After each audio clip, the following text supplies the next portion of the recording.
Good morning, everyone. For today's morning devotion, I'm going to reflect on John chapter 14, verse 15, which says, if you love me, keep my commandments.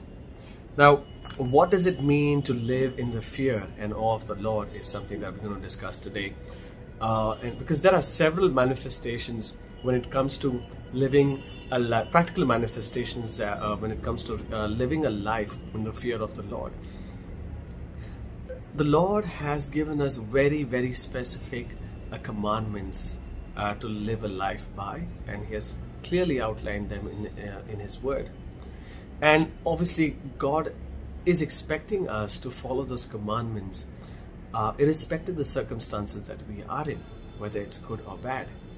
Now, if we are in a difficult situation and circumstance, we will definitely be thrown by alternate solutions, by luring alternatives, which may seem positive outwardly, and which may be very luring.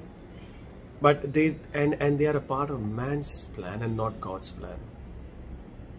So, and specifically, if I look at my life as well, when I've been in a circumstance or a situation, I've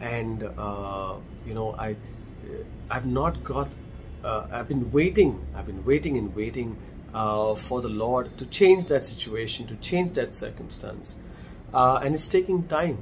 And that is the most vulnerable hour, when we tend to look and dig out and get succumbed to alternate solutions which are not God's plan. So yes, totally understand that, but I think it is so very important for us to remember that God is expecting us to follow His commandments irrespective of the circumstances that we are living in, and that is one of the aspects of living a life in the fear and awe of the Lord. And it also reminds me of the song that we recently heard, 4 days late yet on time, where Jesus called out to Lazarus much after his death. So our God's timing is always perfect, though our situations and circumstances may seem never-ending, long and difficult. But please remember that God has a bigger plan and a bigger purpose in our lives, and He is expecting us to follow His commandments irrespective of the circumstance that we are in. So a crisis or a situation should not be an excuse for us to look at other alternatives and disobey God.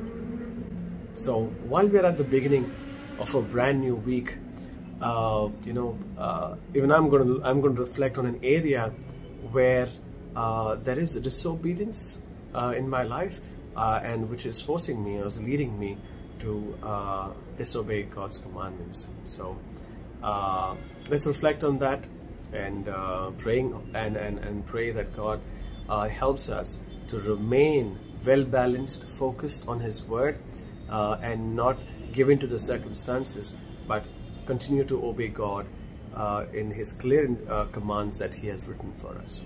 Have a wonderful week and a blessed day.